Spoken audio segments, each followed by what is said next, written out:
Black Star Network is here. Hold no punches. I'm real revolutionary right now. Support this man, Black Media. He makes sure that our stories are told. Thank you for being the voice of Black America, Roland. Stay black. I love y'all. All momentum we have now, we have to keep this going. The video looks phenomenal. See, there's a difference between Black Star Network and Black-owned media and something like CNN. You can't be Black-owned media and be scared. It's time to be smart. Bring your eyeballs home. You dig?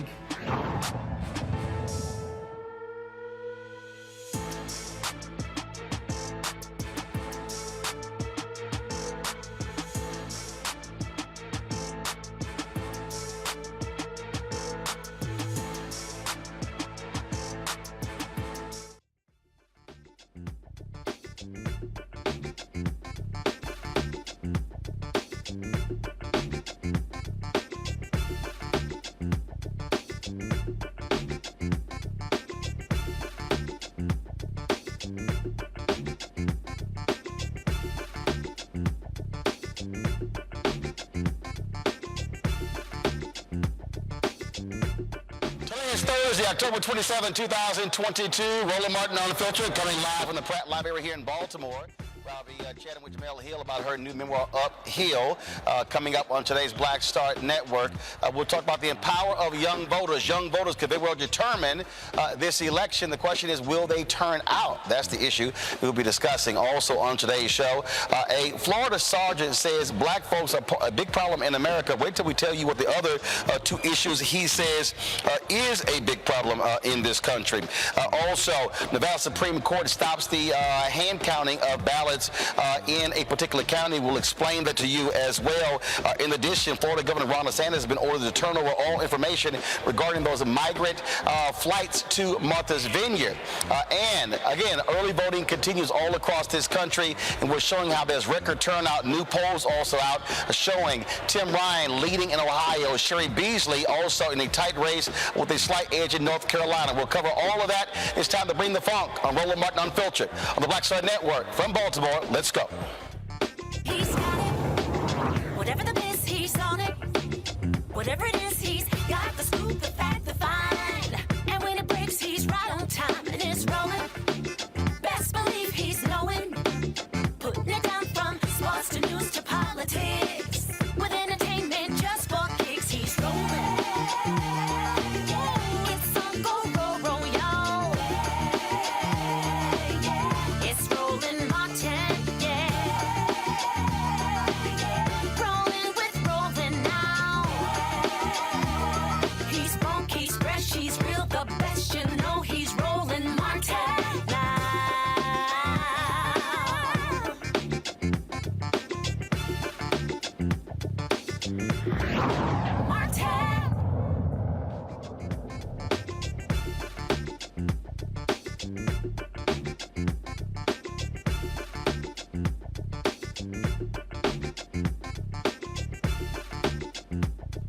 The Pratt Library, where I'll be doing a Q&A with Jemele Hill for her new memoir, Uphill. We'll be chatting in about an hour, so we'll do our first show here, first hour, like we normally do. A new study out, folks, from Harvard University's Institute of Politics talks about young voters in this 2022 midterm election.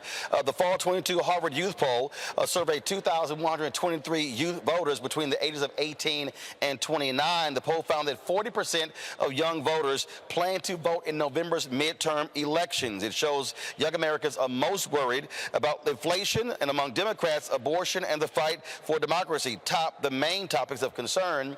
The poll also found that President Biden is unpopular with young voters, but they viewed his policies favorably. Now, of course, midterms are critically important, and former President Barack Obama is going to be on the campaign trail. He'll be in Georgia on Friday with Senator Raphael Warnock. For those of you who are just turning 18. And, of course, he talked about this. So here's an ad that he recently put out. And I have the best jump shot in White House history. That's what I do. I've heard a lot recently about how voting doesn't solve everything, and I can see why you might think that. It won't make Outer Banks or Euphoria Season 3 or Rihanna's new album drop any faster. It won't make sending gifts any less cool. Wait, gifts aren't cool anymore? Anyway, it won't even help you understand the most complicated questions in the universe. Like, why do I know so much about Pete Davidson's dating life?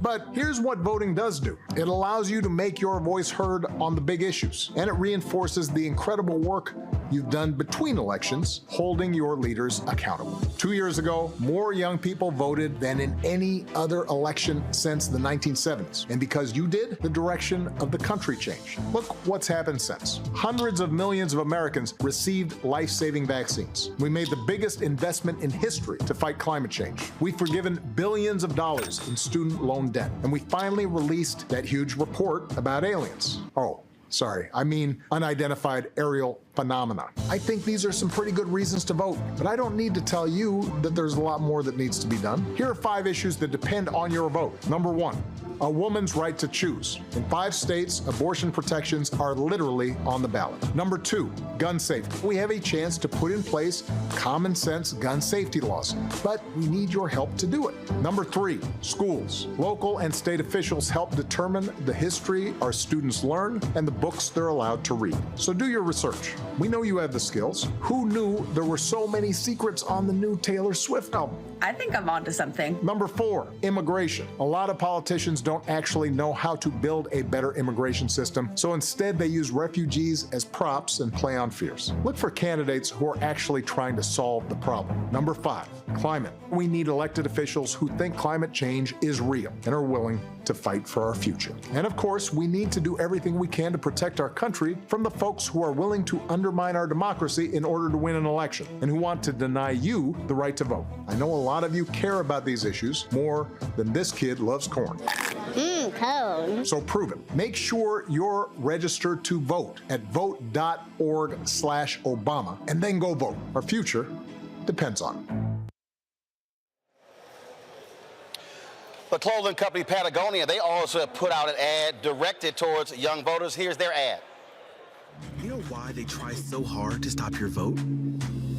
You scare them because 2 years ago they learned you have power. They learned that you can win races, pass laws, flip whole states.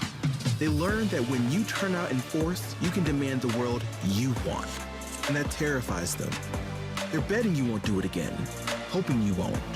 So on Election Day, November 8th, show up and show them they should be scared of you.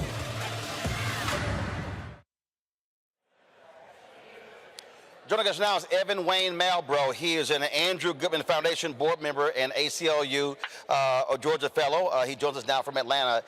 Evan, how you doing? I'm doing well, Roland. How about yourself?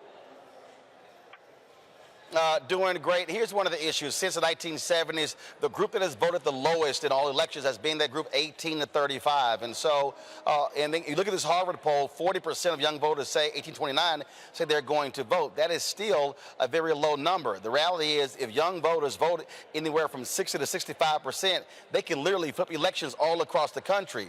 What is necessary to get that to happen? I would say youth leadership. I think that there is a lot of organizers on the ground in Georgia, in other states across the union, who really know how to get their communities out to the ballot, whether that be their schools, whether that be their friend groups, whether that be their social groups. So I think what needs to be invested in are the youth leaders that are on the ground that can speak the language and translate that into votes this coming November.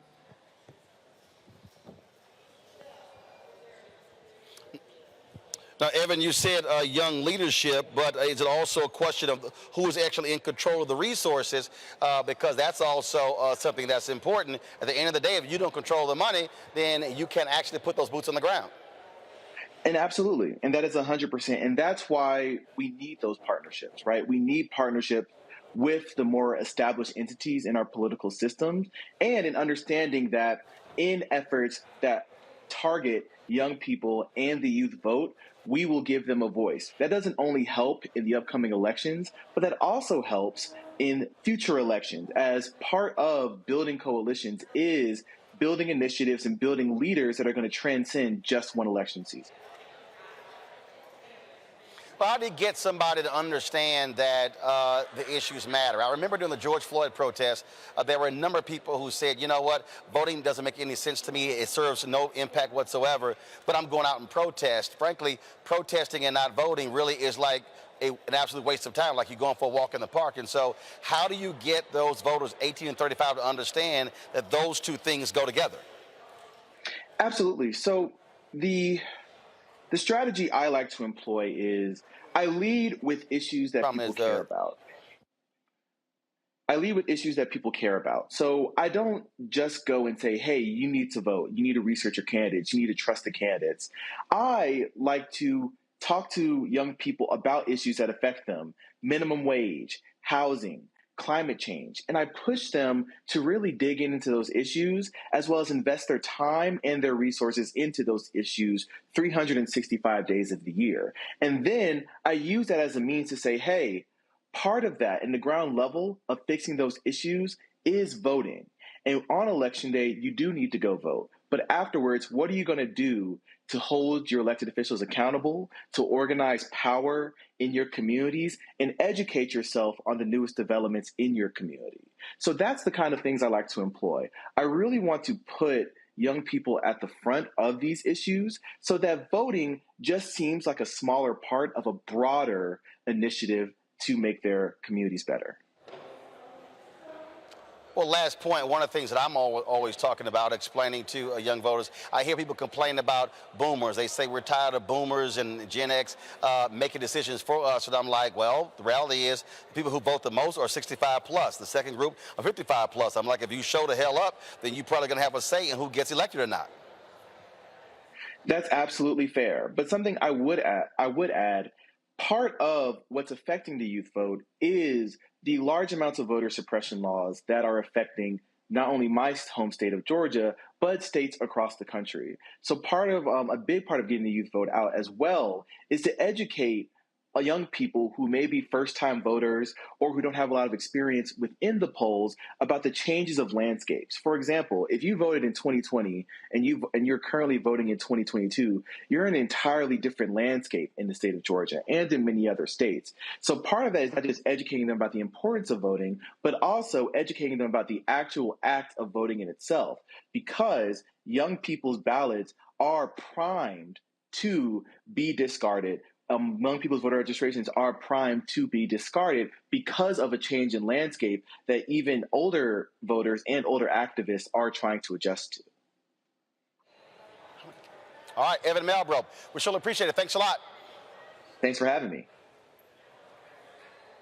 All right, folks, bringing in my Thursday panel, Dr. Greg Carr, Department of Afro-American Studies at Howard University, Reese Colbert, Black Women in Views, and also Erica Savage-Wilson. Erica, glad to have you here. She, of course, is with the Reframe Brain. Greg, I want to start with you. You teach at Howard University. You're dealing with students every single day. Are you seeing folks engage in this midterms? Do they understand the implications, and are they going to actually turn out? When you see that the Harvard numbers, 40%, that simply is far too low. When you look at millennials and Gen Zs making up the largest group of people in the country, if they don't vote, then you're not going to see the numbers that are needed. Yes, they understand. Of course, many of them are away from home, and in many ways, Howard is the international HBCU. We had a conversation last week about fast approaching deadlines for absentee ballots, for example. Last night, Ron Daniels, of course, and we'll all be together. You'll be moderating that panel on the 10th of November on campus. Ron Daniels stopped by my class at the law school last night, and we talked about voting rights for about 3 hours with law students. And a lot of concern about the impact of the North Carolina case, the so-called independent state legislature case. And Ron walked through finally something very important last night with my students.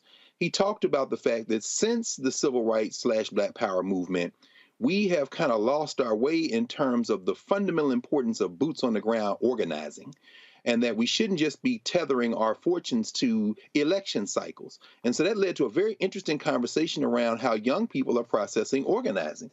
With all due respect to my brother Evan, I think we have to understand that the misinformation and the disinformation, this is what Reese talks about all the time, is flooding the zone. People are worried about inflation as if the government did something about it. Record profits from oil companies. The front page of the Financial Times today said that they are exporting more oil out of the United States right now than ever before. And people are saying it's the government. It's not the government. They're price gouging. The Democrats have had an epic fail by not hitting the economy hard. I didn't hear Barack Obama mention the economy once.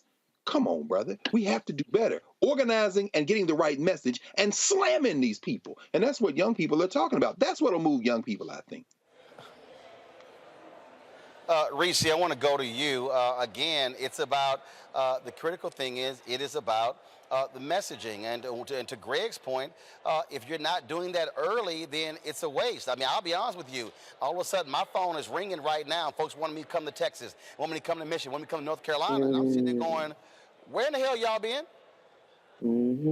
Yeah, I was like, what? We got less than 14 days, and now my phone is ringing? Yeah, absolutely. And we've talked about this so many times on the show about that credibility gap that exists with Black voters, with young voters, and that's because of the lack of engagement on a consistent basis. You can't have just-in-time engagement with people because people will tune you out and they'll feel like, well, where have you been for all these years? But I also have to say, and I'll edit this a little bit because your audience, grow the F up. Grow the F up. Like, I'm sick of y'all. It's not all about hand holding and this being holding you down and this is against us and that's against us. Yes, all those things are true and they've always been true for Black people in this country and for young people in this country. But there's never been an easier time to make a decision if your decision is based on anything remotely related to policy. The parties are completely polarized. Their policies are polar opposite. in terms of what they are trying to do with this country. If the top priorities are abortion, one party completely wants to wipe away those rights, the other one wants to protect it. It's completely, it's black and white. There's no gray area now in terms of that. So it's time to grow the F up. It's time to do your part. It's time to realize you're not picking a prom date. You're not picking swiping left or swiping right on who you want to be, your senator, your representative, your governor. It's about picking a person who's going to vote for the priorities that you want, who's going to protect your interests, who's not going to work against your citizenship, your humanity, your autonomy.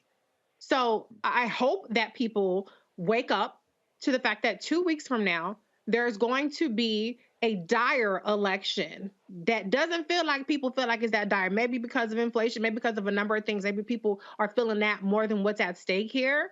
But it's time to grow up. Okay, 18 years old, okay, maybe you're distracted. But 35, what's your excuse? Come on. Grow up and go to the polls. I'm sick of all the excuses. Yes, messaging, yes, a whole number of things. But it's time to grow up, people.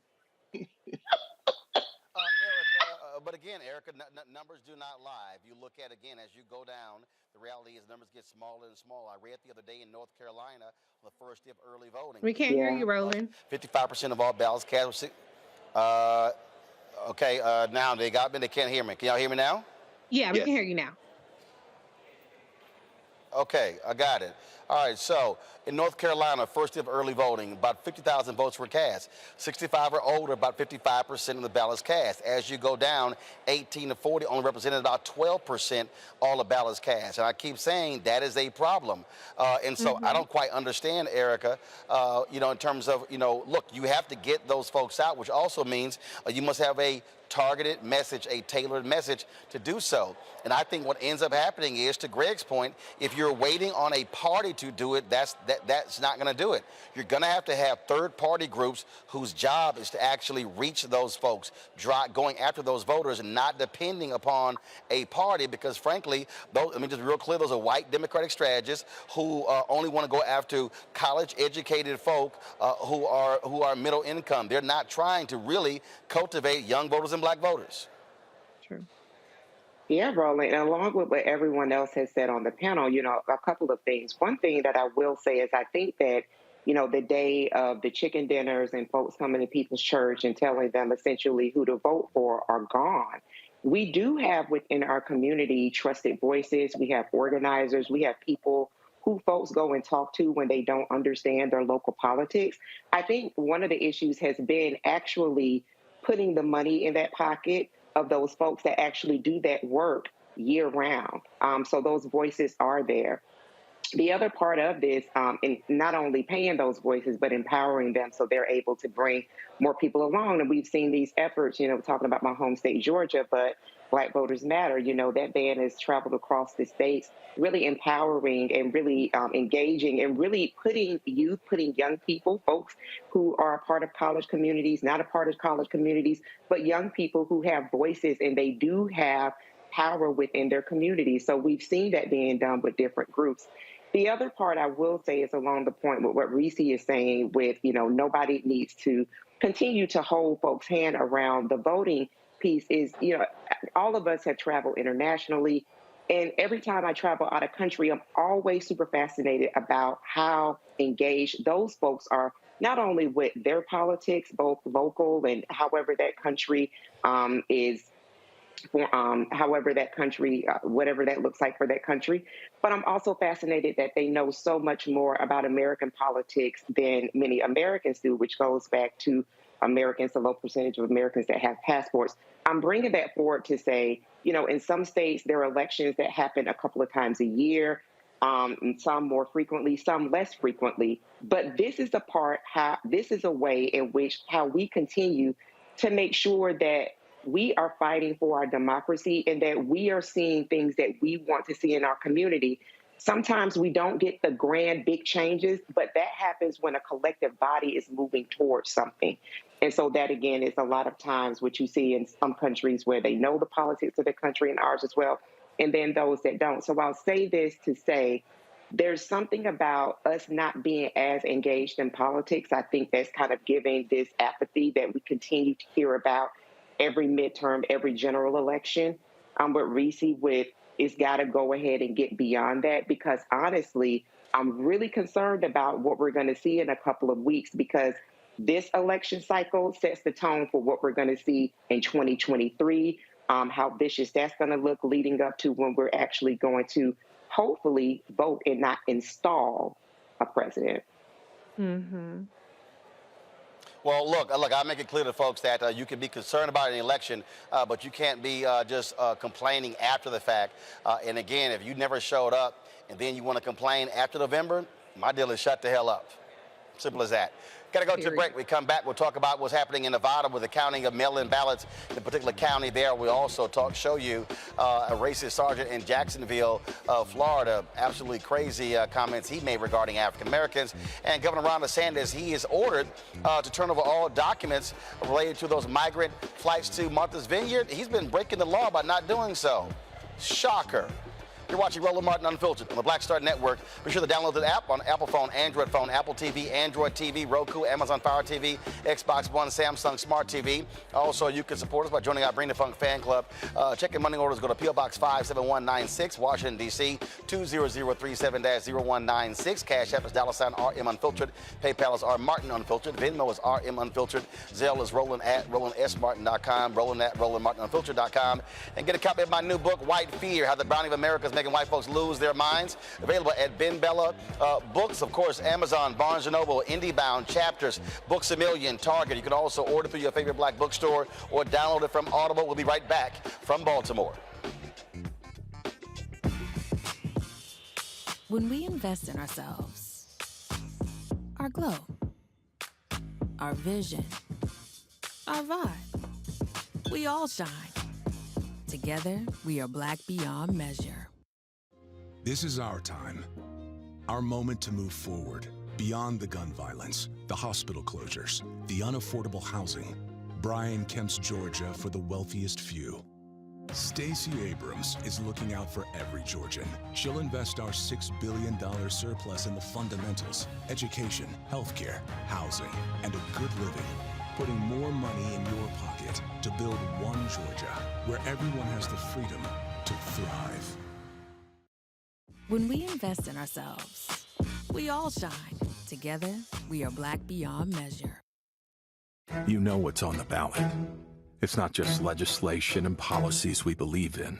It's democracy. Our democracy. There's a choice on the ballot between freedom and fear, between cruelty and compassion, between chaos and community, between voting or violence, and the end of rights generations have fought for. The extremists have a plan, a roadmap for a nation where your voice is silenced and your vote is a memory, where they count their votes and cast ours aside. That's why this year, this fight, this vote is so important. Register, engage, volunteer, fight back against the disinformation and despair, and most of all, vote, because your vote is all that stands between our future and theirs.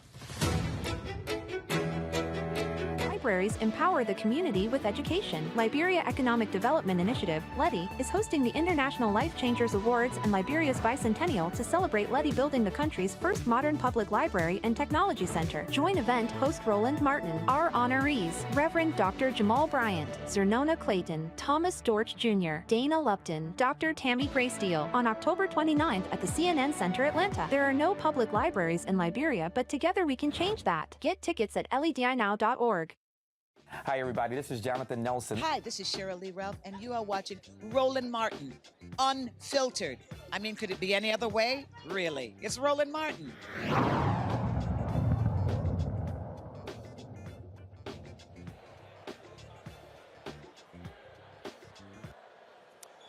All right, folks, welcome back to Pratt Library here in Baltimore, where in about 20 minutes I'll be leading the Q&A with Jemele Hill regarding her new memoir, Uphill. We continue our show, Roland Martin Unfiltered. Nevada State Supreme Court, they've ordered Nye County to stop the unprecedented hand count of mail-in ballots today. The American Civil Liberties Union of Nevada filed an emergency 20-page court request to stop vote counting. The court filing accused Nye County of violating Supreme Court rules that prevent the public release of early voting results. Onlookers witnessed the vote tallies call out mismatched voting tallies, and it took nearly 3 hours to count only 50 ballots. Nye is the most well-known county to switch the vote counting process in response to election fraud conspiracy theories.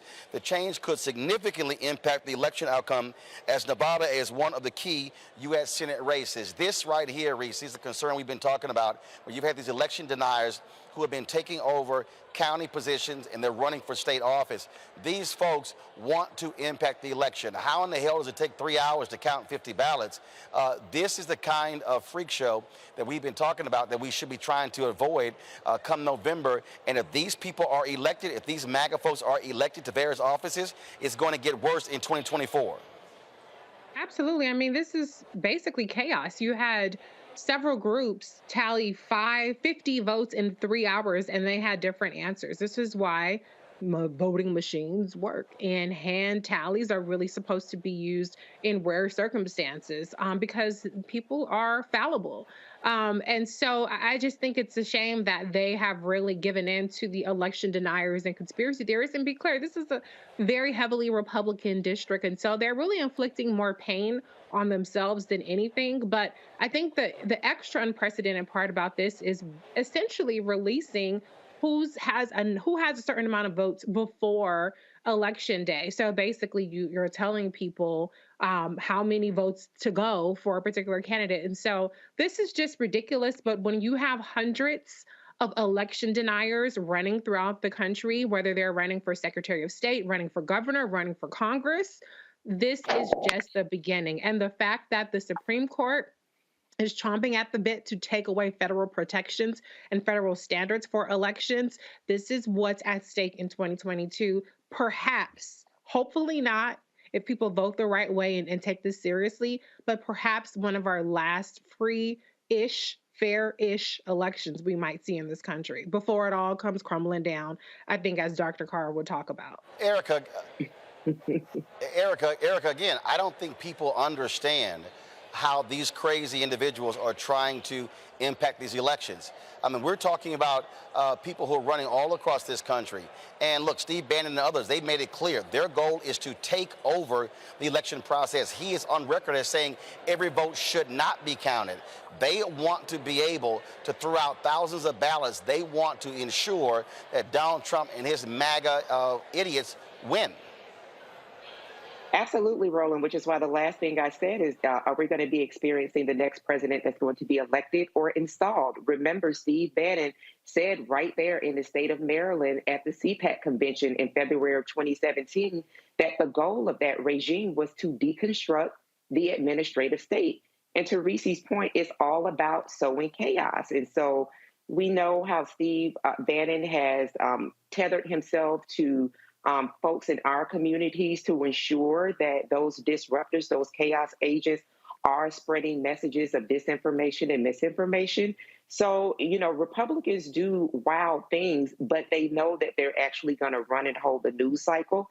And because they lean more towards authoritarianism and one think kind of mindset, that if the top person is saying that, listen, that election that took place when folks came out and voted 2020, that election was not valid, then here we are dealing with years later, folks running around saying that, yeah, 2020 wasn't valid, and we still have a bone to pick. So I think that, you know, as we talk about folks voting and engaging the vote here in the States, you know, to be very clear, you know, whatever freedoms, quote unquote, that we are experiencing, do you still want to experience those freedoms of being able to freely log into a social media account?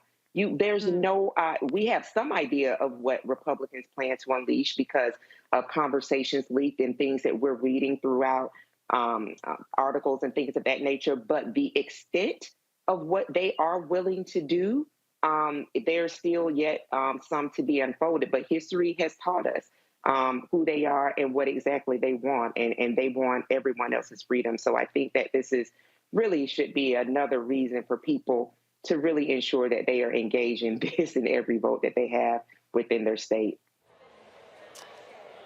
Greg, it is going to be a nightmare on November 8th. We can expect election challenges. We can expect lawsuits. They want to gum up this process as much as they can, especially if they're not winning some of these critical U.S. Senate races. Absolutely, Roland, including the one there in Nevada, where you see they have carpet bombed the airwaves trying to take out Catherine Mastro. Just had some friends return from Las Vegas, and they said they couldn't turn on the television without seeing that carpet bombing. This is the hillbilly horde. And you wrote a whole book about it, white fear, driven by white fear, driven by irrational behavior. The Harvard study you just mentioned around young people, 57% of the people polled said the Inflation Reduction Act benefited them. Well, if you understand that it benefited you, and you understand that the people you're propping up voted against it, what's so hard to understand? See, this is very simple, Roland. I mean, you're going to be sitting there in the studio covering this thing on the 8th of November. They're going to break it. And once they break it, it's not going to be put back together.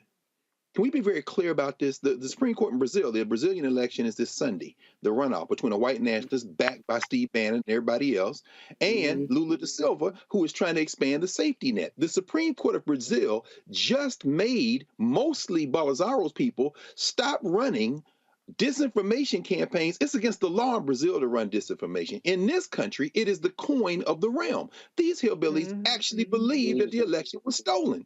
These hillbillies actually believe that Democrats eat babies and pedophiles. These hillbillies will fight you, and they will say to your face, no, it was the Republicans that gave me the tax cuts and the benefits. You didn't even pay taxes, you hillbilly. They're going to break it. Please understand, this shouldn't be a race in Pennsylvania. Oz talking about immigration. Let's talk about immigration from Jersey, bruh. There shouldn't be an election in Wisconsin. Ron Johnson is a cold-blooded racist. There shouldn't be an election in Georgia with a brain-dead man holding up Killer Cop Toy Story 2 badges and paying for abortions every 2 weeks, with Lindsey Graham standing behind him today giggling while they crack another racist, sexist joke. There shouldn't be an election. When they break it, this is what's going to happen.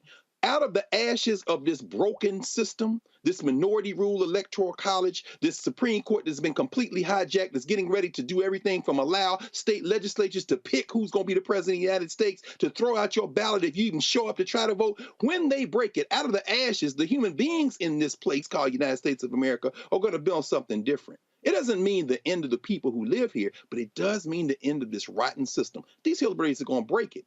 If you want it to stay in the way it's in now, you better go out and vote. Because believe me, if you don't vote, that means you voted twice. That means you voted with them hillbillies voted. That means they didn't have to. Your vote didn't neutralize them, and that meant that the people you should have been voting for didn't get your vote. So if you don't vote, listen very carefully. If you don't vote, you voted twice. You voted twice. Amen. Get it or thick skull, or get the strap. Y'all think I'm playing? When they break it, they got strapped. You sitting up here talking on wax studio gangsters rapping about it. Let's be very clear what their agenda is. They're going to take y'all black asses out. If you don't preach. Well, again, right, again, people need to understand what is at stake. I mean, bottom line is we've been warning them, and so I don't want to hear people go, oh, my goodness, we didn't think this was going to happen. Hashtag, we tried to tell you. That's what we're trying to tell you. All right, got to go to break. We come back. We'll have our Black and Missing. We'll talk about the story out of Jacksonville. We'll also show you, if y'all want a hilarious video, we're going to show you Lindsey Graham saying that Democrats are scared of Herschel Walker winning because if Herschel Walker wins, every child of color in America wants to become a Republican. That fool actually said that. We're going to show it for you. I know y'all want to get a good laugh out of that one. You're watching Roland Martin Unfiltered, broadcasting live from the Pratt Library here in Baltimore, where in a few moments I'll be having the Q&A with Jemele Hill regarding her new book, Uphill, a Memoir. We'll be right back.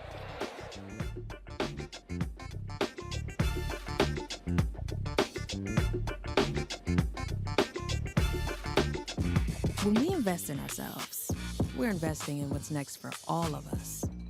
Growing, creating, making moves. that move us all forward. Together, we are Black beyond measure. This is our time. Our moment to move forward, beyond the gun violence, the hospital closures, the unaffordable housing. Brian Kemp's Georgia for the wealthiest few. Stacey Abrams is looking out for every Georgian. She'll invest our $6 billion surplus in the fundamentals, education, healthcare, housing, and a good living, putting more money in your pocket to build one Georgia where everyone has the freedom to thrive.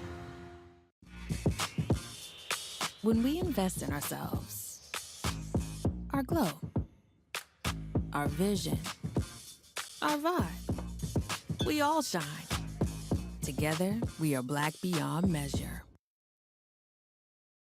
It's about us. Everybody out together. We are in sunny South Dallas. The election is coming up. It's super important that folks know who they are voting for, but more importantly, what they are voting for. Y'all, we got the free shirts and free lunch right over here. Freedom is our birthright. No matter what we're up against, we're sending a message in Dallas and Texas and in this country. We won't back down. That's what this bus tour is all about. The housing cost is one of the most capitalized areas that we have found. People who are marginalized, that are brown and black, we are suffering the most, and I think that we have the biggest vote and the biggest impact in this election. I'm voting for affordable housing, for sure. We should not be paying the cost of a utility failure because our elected officials are too proud to say, we need help.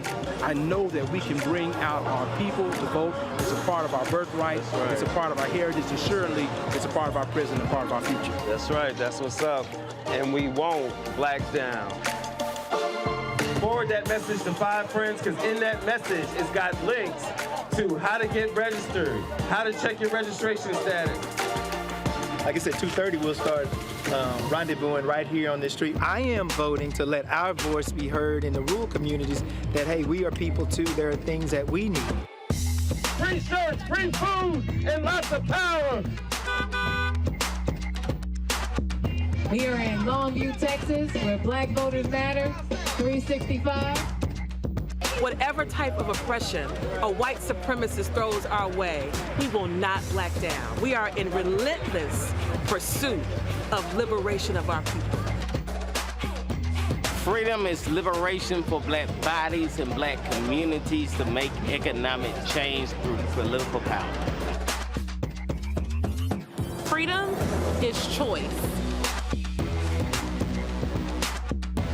We won't black down. We won't black down. We won't black down. We won't black down. We won't black down. We won't black down.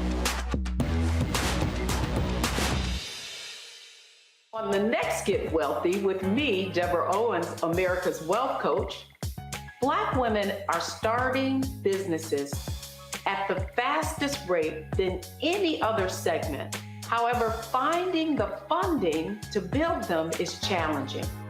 On our next Get Wealthy, we're going to talk with author Catherine Finney, who wrote the book, Build the Damn Thing. And she's going to be sharing exactly what we need to do to achieve success in spite of the odds. As an entrepreneur of color, it's first, building your personal advisory board. I think that's one of the things that's helped me the most. The personal advisory board are the people who are in the business of you personally, and want to see you succeed. That's right here on Get Wealthy, only on Black Star Network. Hi, I'm Israel Houghton. Apparently the other message I did was not fun enough. So this is fun. You are watching Roland Martin, my man, Unfiltered.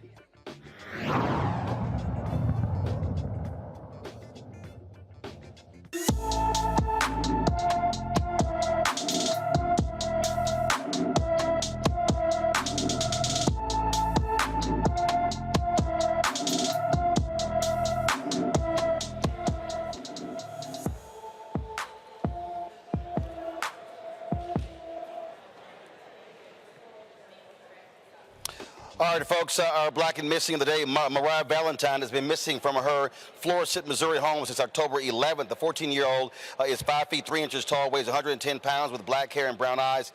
Anyone with information about Mariah Valentine should call the St. Louis, Missouri Police Department at 314-231-1212, 314-231-1212.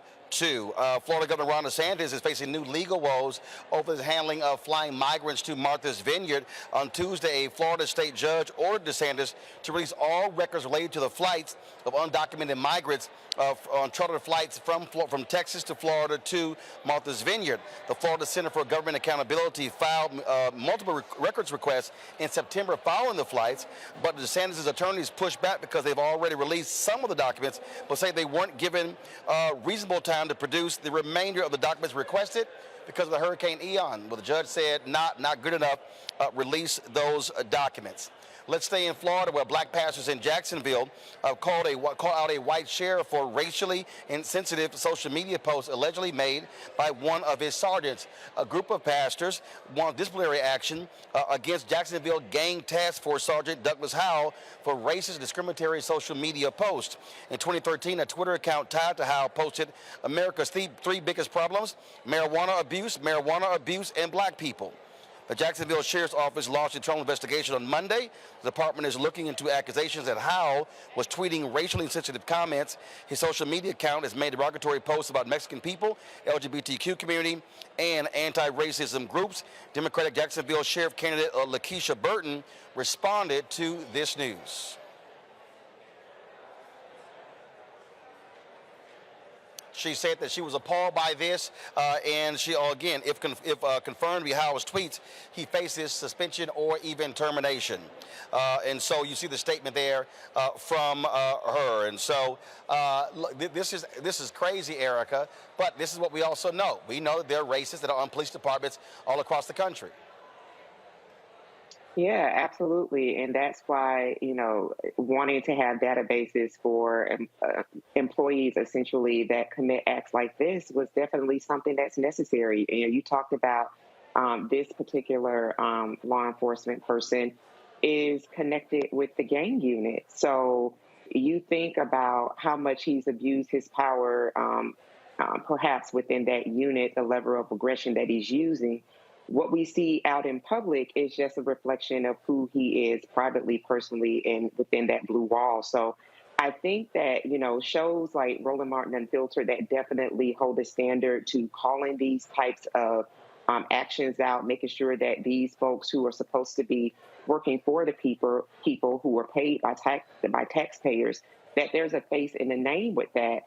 But then this is why you see this is the importance of community too, is folks like, pastors, people who are frankly senior and elders in the community that are still holding folks like this police officer definitely accountable as much as possible. So I think that this is another reason why, too, that it's important for people to know what's happening in their community and folks that are on the ballot. This particular sheriff, Lakeisha Burton, she's a candidate for sheriff. And so I hope that the folks in Jacksonville, honestly, when they make a decision about what type of person that they want to not eradicate law enforcement, but at least hold officers when they're found having committed some type of act of aggression accountable. These are the types of things that people should be looking for with regards to records. 30 seconds each. Reese, then Greg. Yeah, I mean, the fact that he said that black people are the top 3 problems, other 2 being marijuana, it ain't enough of us to be the biggest problem. The biggest problem in this country is white men like this racist cop, point blank and a period. So he need to take a look in the mirror if he wants to see what the biggest problem is and stop looking at us. Greg? Absolutely. Well, Maryland's getting ready to decriminalize marijuana anyway, and I've never been one to deal with marijuana a lot, but I'm just thinking about this. There are a lot of places in this country who don't allow racist hunters like this guy to prowl the streets. That tweet's from 2013, which means that's 9 years ago, running around there with that foolishness in his head. How many people have been harmed? Like Erica said, get this guy out of the paint. We got to move these cats at some point. Yeah. All right, folks, I want to give y'all some time to comment. So this was a video. Lindsey Graham, I think he was on Sean Hannity's show, his white nationalist TV show and white nationalist network Fox News. And he was sitting on there with, of course, the dummy Herschel Walker. I think it was more like a ventriloquist. And so this is what Lindsey Graham actually said about black people and Herschel Walker. Play this, y'all. They're scared to death of Herschel Walker because if Herschel Walker becomes a Republican, maybe every other young child in America of color might want to be a Republican. That's what they're trying to do. Don't let them get away with it. TeamHerschel.com. I want the biggest night for the Herschel Walker campaign to be tonight. Erica, you from Georgia. I'm gonna let you go ahead and start, but that boy on crack. You know, Lynn, I just really want Lindsey to stop talking. That's what I want Lenny to stop doing. Just stop talking, Lenny. That's all I have to say. Stop talking, sis. Reese. Well, first of all, Lindsey Graham is turning beet red, frothing at the mouth, delusional. Okay. The only thing that Herschel Walker is inspiring is hiding your abortions, your mistresses, you're spreading wide and low down and across the country. He is not an inspiration for anybody, boo-boo, okay? And the fact that he thinks that Herschel Walker, of all people, will be an inspiration to black people shows how low regard he has for black people, because he ain't even in the top 2,000 of people. Maybe before he ran, he was just a Heisman Trophy winner. He would have been inspiration. But as a bumbling, buffoon, idiot, incoherent senator to be or not, hopefully not, he's no inspiration to us, boo-boo. Not even close. We don't do that over here. So move along, Lynn. Greg Carr, you get the last comment. No, I would just say quickly, looking at those two, it's almost as if they look like two people whose families don't care anything about them. Little Lynn, I don't know what happened to you as a child, man. But that same little baby, angry baby Benjamin Button fangs that you bearing right there looks like the same rant you were on with another loveless child, Brett Kavanaugh, when he was romping through assaulting women and drinking beer. And he was foaming like that, like Reese said. And so whatever hurt you as a child, whatever repression you have that causes you in these moments to just show completely out, it's so clear that whatever that thing is driving you, little fella, that thing that's eating you every night, late at night, in the midnight hour, as Mr. Pickett might say, that thing comes out, and then you sitting next to a man whose family does not love him. Because, see, if that was my uncle, if that was my nephew, I would get that man off television. That man is so clearly deteriorated, and he's sitting there like a half a lump slave, while this man over here pulls the puppet strings. Those are two human beings deeply in need of intervention, and they ain't got nobody to stand with, except one of them gonna make our lives hell if the other one he's propping up gets in the Senate. Period. Absolutely. All right. Erica, Reese, and Greg, I certainly appreciate it. Hate we have to shorten this, but in about 3 minutes, we'll be starting the Q&A with Jemele Hill for her memoir, Uphill, here from the Pratt Library in Baltimore. I thank all the three of you for joining us. All right, folks, we're going to go to a break. When we come back, I'll be chatting with Jemele here with this packed audience here with regards to her new book. Don't forget to support the Black Star Network. Download the app. All platforms, Apple phone, Android phone, Apple TV, Android TV, Roku, Amazon Fire TV, Xbox One, Samsung Smart TV. And, of course, you can also join our Bring the Funk fan club and get my book, White Fear, How the Browning of America is Making White Folks Lose Their Minds. We'll be right back.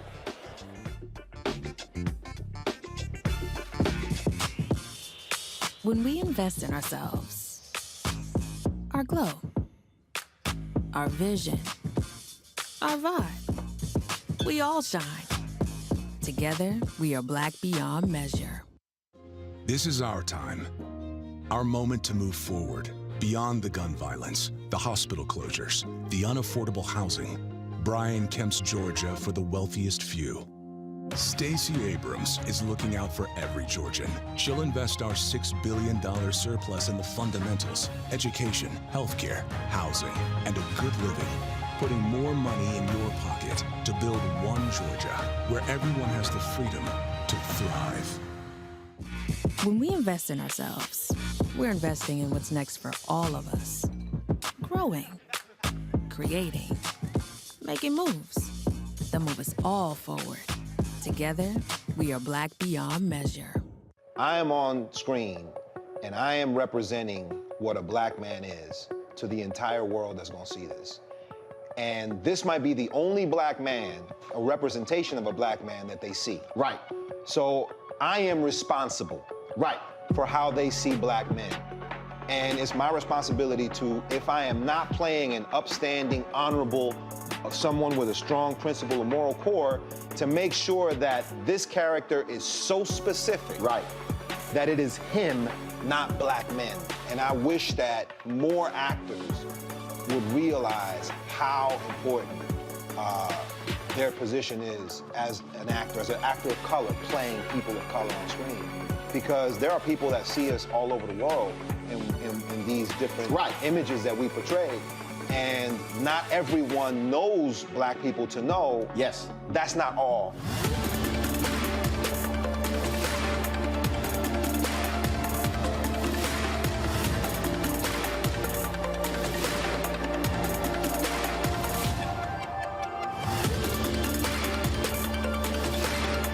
Libraries empower the community with education. Liberia Economic Development Initiative, LEDI, is hosting the International Life Changers Awards and Liberia's bicentennial to celebrate LEDI building the country's first modern public library and technology center. Join event host Roland Martin. Our honorees, Reverend Dr. Jamal Bryant, Zernona Clayton, Thomas Dorch Jr., Dana Lupton, Dr. Tammy Graysteele, on October 29th at the CNN Center, Atlanta. There are no public libraries in Liberia, but together we can change that. Get tickets at ledinow.org.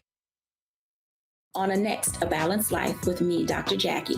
Being of service to others is one of the greatest callings in life. But being there for someone else in their time of crisis is a whole new level, and you have to bring courage, commitment, and strength. On our next show, we meet two real-life angels who were thrust in the midst of caregiving and without warning. And he was looking strange and couldn't cut his meat. And it was very odd. And I said, well, what's wrong? And he says, I think I've had a stroke. And so, of course, it scared me. And we literally got in the car and he walked into the hospital on a Thursday. And by Saturday of that same week, he lost all control of his left side. The blessings, the challenges, and the way they maintain their balance, all next on A Balanced Life on Black Star Network. Pull up a chair, take your seat. The Black Tape with me, Dr. Greg Carr, here on the Black Star Network. Every week, we'll take a deeper dive into the world we're living in. Join the conversation only on the Black Star Network. We're all impacted by the culture, whether we know it or not. From politics to music and entertainment, it's a huge part of our lives, and we're going to talk about it every day right here on The Culture with me, Faraji Muhammad, only on the Black Star Network. You know why they try so hard to stop your vote? You scare them because 2 years ago they learned you have power. They learned that you can win races, pass laws, flip whole states. They learned that when you turn out in force, you can demand the world you want. And that terrifies them. They're betting you won't do it again, hoping you won't. So on Election Day, November 8th, show up and show them they should be scared of you. You know what's on the ballot. It's not just legislation and policies we believe in. It's democracy. Our democracy. There's a choice on the ballot between freedom and fear, between cruelty and compassion, between chaos and community, between voting or violence, and the end of rights generations have fought for. The extremists have a plan, a roadmap for a nation where your voice is silenced and your vote is a memory, where they count their votes and cast ours aside. That's why this year, this fight, this vote is so important. Register, engage, volunteer, fight back against the disinformation and despair, and most of all, vote, because your vote is all that stands between our future and theirs. Thanks to Eddie Eddie and Sylvia Brown.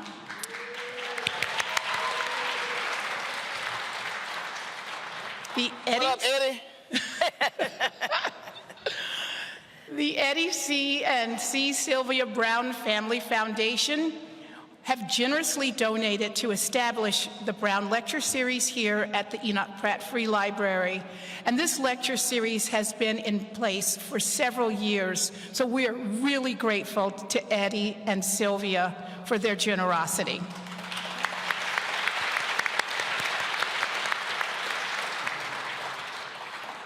Events like this would not be possible without our donors.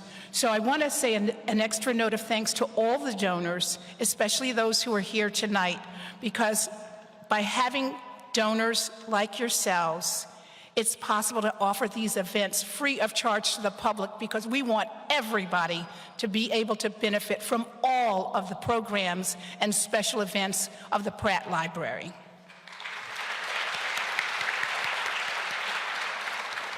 So thanks to all of you for joining us here in the Central Library. Thanks to those who are joining us by virtual programming. And I just have a few coming attractions I want to tell you about. We've got a packed schedule this fall. On November 7th, we're going to welcome back April Ryan. She's going to be discussing her new book, Black Women Will Save the World, an anthem. One Book Baltimore returns on November 10th, and this will be an encouragement to all of the Baltimore area 7th and 8th graders. The featured book is titled Furia by Jemele Saed Mendez, and she will join us for a special launch event. And then on November 17th, the Hackerman Best and Next series is back with Emmy Award-winning television host W. Kamau Bell. So I encourage all of you to come back. Come back, we've got programs. The doors are open. Now it is my pleasure to introduce to you the mayor of our great city, Baltimore, Mr. Brandon Scott.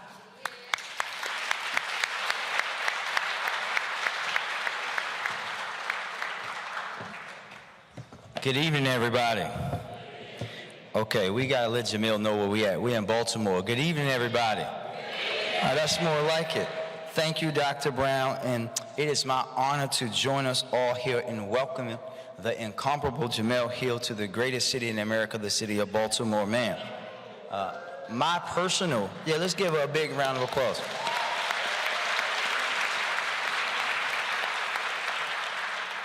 I just hope Roland asks you those questions like he asked me on TV sometime. I'll be gentle. Yes, sir. My appreciation for this woman dates back many, many years. As everyone in Baltimore knows, I'm an avid sports fan, and I did not miss an episode of His and Hers, and I haven't watched SportsCenter since her and Michael left the show.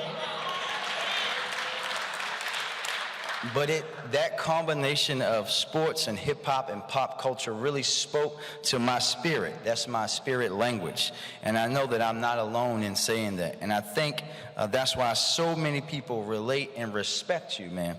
You are someone whose innovation and talent aims to bridge what divides too many people in our world. And as I told you, I don't listen to podcasts, but I do listen to Unbothered.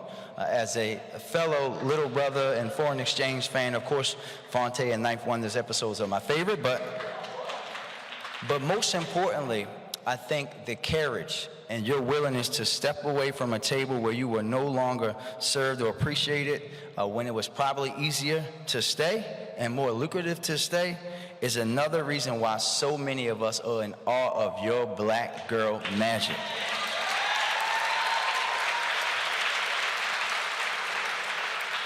Lastly, I want to thank you for coming to the Pratt Library, a true jewel of Baltimore City. Thankful to all of our Pratt donors who helped to not only put on events like this, but for what our branches do in neighborhoods for young people and families each and every day, especially through the pandemic, where the Pratt was a partner in helping our young people learn. We know this week we found out that so many young people across our state fell back, but in many cases, Baltimore bucked the trend, and that we know is due in part to the great partnership here at the Pratt Library, and we know there will be more renovations, and dare I say, the new Pratt Library in my neighborhood in Park Heights to come. So thank you all for being here. Thank you to Mr. and Mrs. Brown for always being fabulous stewards and supporters and the biggest cheerleaders of our great city of Baltimore, and we look forward to a great conversation. Thank you.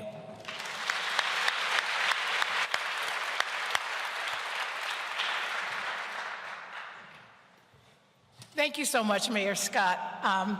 It's now my time to introduce Ms. Jemele Hill to you, but I really am just going to piggyback on some of the things our mayor has already told us about Ms. Hill. As I understand it, her passion for writing really started at a young age, and she probably showed her great potential and her passion for writing as early as in secondary school. Currently, Ms. Jemele Hill is a contributing writer to The Atlantic magazine, and she is, as Mr. Scott tells us, she is the host of a podcast called Jemele Hill is Unbothered. Yes, she's received multiple awards. She was selected as Journalist of the Year by the National Association of Black Journalists.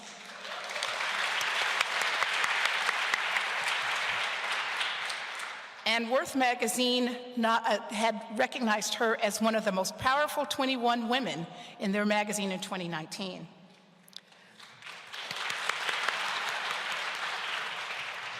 Her memoir, recently released, has already been getting a lot of attention and positive acclaim as an empowering and unabashedly bold book. Tonight, she's in conversation with Roland Martin, our host and managing editor of Roland Martin Unfiltered. So I'm going to turn the stage over to Roland Martin and to Ms. Jemele Hill, and again, thank you both for joining us tonight. All right, glad to be here. Mic's on?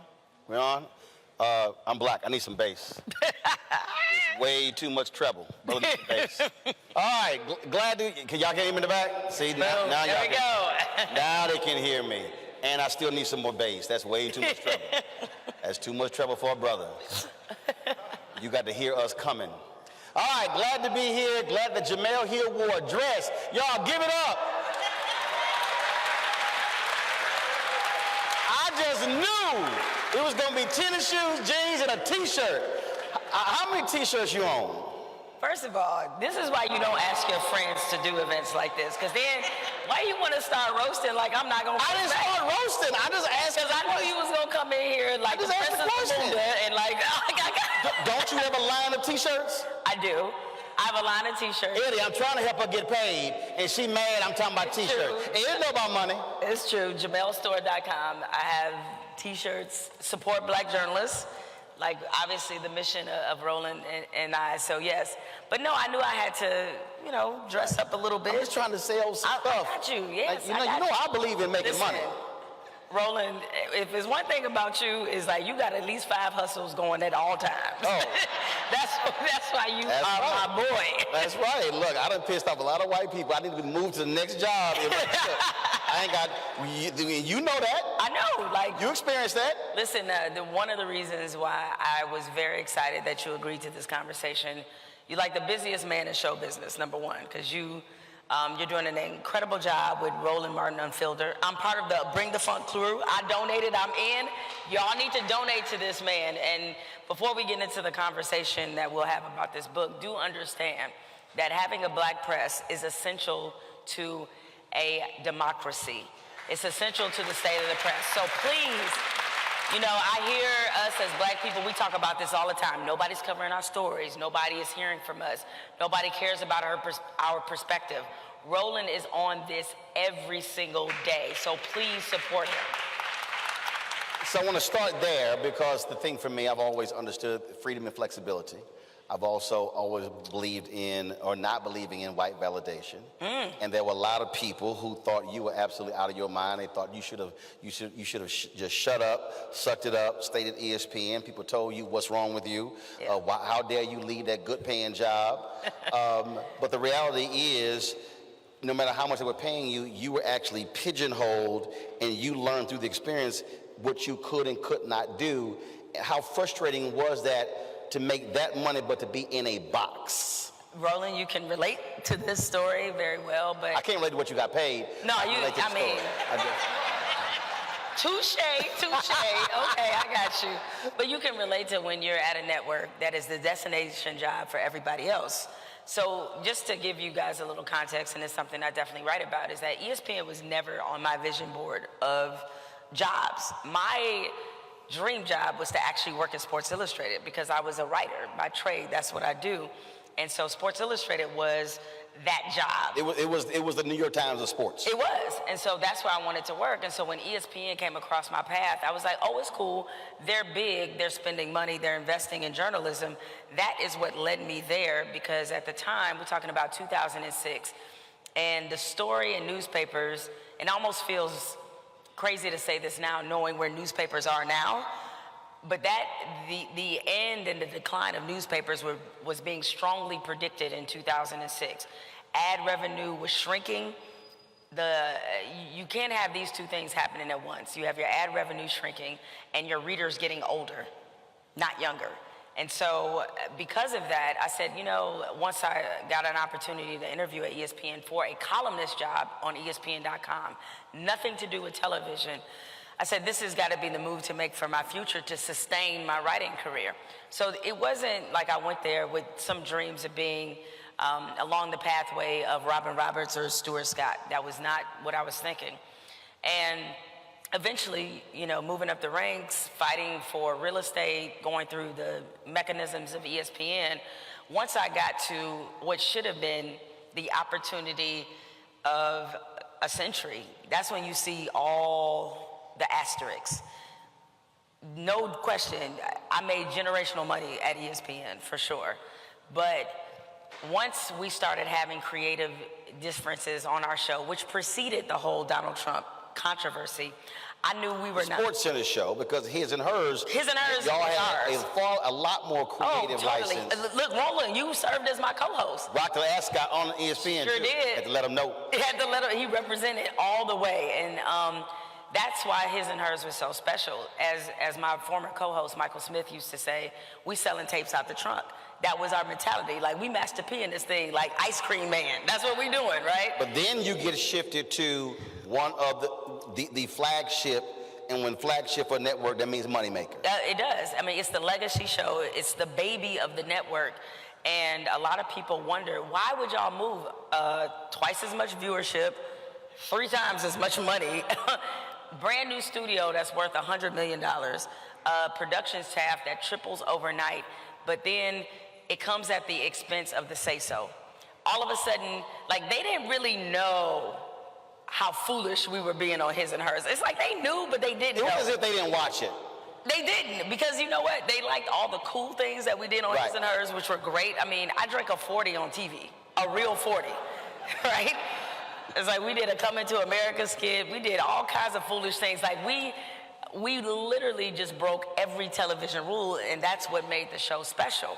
And that's why it was a cult hit among the audience. Yes, because we were doing that show for y'all. We were doing it for us. We were just being ourselves. We were like, listen, if don't nobody else mess with us, our people gonna mess with us. And y'all did strong. And so that's why we were able to bring in Roland Martin to co-host. Because if we tried to do that on SportsCenter, it'd be 2,000 emails about it, right? So we get to SportsCenter. Yeah, because I'm real scary. To them, you would have been frightening, okay? So we get into SportsCenter, and it's just a lot of cooks in the kitchen and nobody know how to make a meal. And it was a tough thing creatively to balance. And one thing that Mike and I decided early on is that if we go down, we going down our way, straight up. Like, they're never gonna be able to tell us who we are on television. Just not happening. And so when we started having that infighting and everything was happening, and then the Donald Trump thing blew up, you know, as much as this job changed my life and as big as the limelight was, I was like, I really hate doing this. Like, I'm tired of coming in every day and fighting to be myself. Like, I just can't get down like that. And so when I walked away, people have to understand that I walked away knowing that it was gonna be better for me mentally, knowing that, like, I didn't have to engage in all that silliness all the time. I did it because I wanted to. Because trust and believe, given what my contract said, they could not have ushered me out, right? And so I had the equivalent of a no-trade clause that an athlete has. And I had to waive that to get up off of SportsCenter. And it was mutually beneficial because by this time, the Breitbarts, the Fox News, they were all over me and ESPN. And so it was a breakup where no one wants to be the first person to say, we don't go together no more. I was happy to say, it's over. Okay, we broke up. And the thing that, when you talked about, again, that culture shift, that wasn't the first time that happened at ESPN. For all of the laudatory comments that they have today about our late dear brother Stuart Scott caught hell. They hated his lingo. They could not stand his language. Now, the audience changed their minds, but the reality is they preferred, and I never knew what the hell Keith Olbermann was talking about, but they preferred Keith Olbermann and Dan Patrick to Stuart Scott, and he had to battle that stuff, and that's what people don't understand behind the scenes. The stuff that I had to deal with for 6 years at CNN, people don't understand the battles that we have to deal with, and you just see us on the air. You have no idea what happened off air. No, that's what I tell people, especially during those times, and it will happen when the network you're working for, they come into some crosshairs, right? They've done something egregious, and people assume that black people there are not fighting, and they have no idea every day it's a fight. And I'm glad you said that about Stuart Scott, who is one of the biggest supporters of Mike and I. He used to text us all the time and tell us, like, don't let them change you, you know, give us really great advice. He was like big bruh to us for sure. And in a way, while it was encouragement, it was also a warning. Yep. And it was a term that we phrased about SportsCenter, like once there was an enormous management shift while we was on there that changed how they wanted to do SportsCenter. Where the leader of ESPN resigned. No, before that. Okay. So before the leader, John Skipper, who was the former president, before he resigned, there was another mini leadership change in terms of who was going to be in charge of our show. And we knew this person. He was also someone Stuart Scott dealt with as well, who was one of his main adversaries when he began to introduce Booyah and New Lingo and how we talk about sports. Right. He was the dude standing in his way. And suddenly, he's in charge of our show. And I had the feeling this was not going to go well. But I was like, okay, we'll see what happens. And ultimately, it played out just like I thought. We were the mobile quarterbacks that got the coach who only wanted a drop back passer. That's what we were. And it was very clear they did not want us. We weren't their first choice. They didn't want us. And they tried to sort of make it work. And a lot of things culturally started to happen with our show. We had a personality wall behind us on SportsCenter that was supposed to be representative of all the things that, you know, Mike and I liked, that we thought were, you know, really culture-shifting moments, that were personal moments. You know, Mike had a picture of him, his wife, his kids. We had a picture of when we were all at the White House, when Obama was there, drank Hennessy in the White House. That's a great, awesome story that I will always tell. We had pictures of Biggie. We had always black people with a Hennessy story. Roland, don't act like you wasn't there. But I don't drink, so I ain't got a Hennessy story. He doesn't, but you was in the White House fooling like we were. Come on now, you know, in the ascot. Come on now. So we had all these moments on the wall, the personality wall that was created for our show. And one of the first things they did was they wanted to get rid of the personality wall, not because of the picture of Biggie, not because of the picture of Mike and his kids, or me having the picture of the Detroit skyline where I'm from. It was the Obama picture that they wanted to get rid of. Because at this point, ESPN was in these crosshairs of being considered too political and too liberal, and what is going on there. And all of those chaos agents that brought that narrative about ESPN, which is they've never been polarizing, but they were during this time. And it was because the faces of the network started to change. Stephen A. Smith is becoming the face of the network. Mike and I have our own show. You have Bomani Jones, you have Sarah Spain, you have Kate Fagan. So what y'all were experiencing, which is my new book, White Fear, how the brown 100%. And I read the book. Their mind. And everything. That's what it is. Faces change. Oh my God, what's going on? The world is ending. Where did all of our people go? They couldn't handle it. And no, but it's real. Like what you're talking about is real. It's like they couldn't handle it. And even though it was very obvious that the people who were accusing ESPN of doing this were only doing that because the faces changed. It wasn't, they acted like every night on the 6 p.m. Sports Center we were talking about immigration reform. Like we were never doing that. It was a sports show.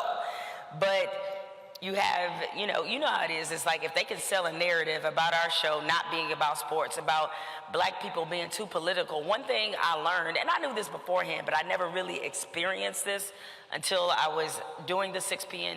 Sports Center. People consider you just being black and showing up on TV as being a political act. That's it is. It is to them. It's like a political act. And I'm just like, all I did was come to work and get in the employee lot. But yet I'm representing, some statement about America because, as you said, it's the fear. They see the change. And, and it ain't like you had processed hair. Yeah.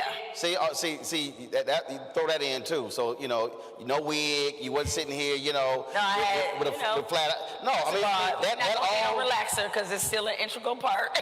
No, I'm saying, but what I'm saying is that the reality is this. Even the idea of black women wearing natural hair or wearing braids is real new on television. Like last 2-3 years. I mean, Mike was wearing Jordans on there. It's like he wearing Jordans. We got pictures of Biggie in the back. Like we coming in there like this the cookout. Like that's what we wanted our sports center to be. But this wasn't your first run-in with a clueless white boss. I've had many of them.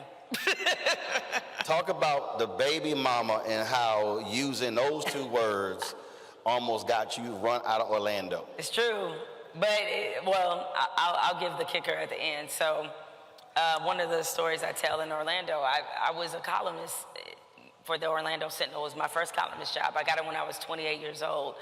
And Orlando is first of all, the only black female sports columnist in the country. No. Only female.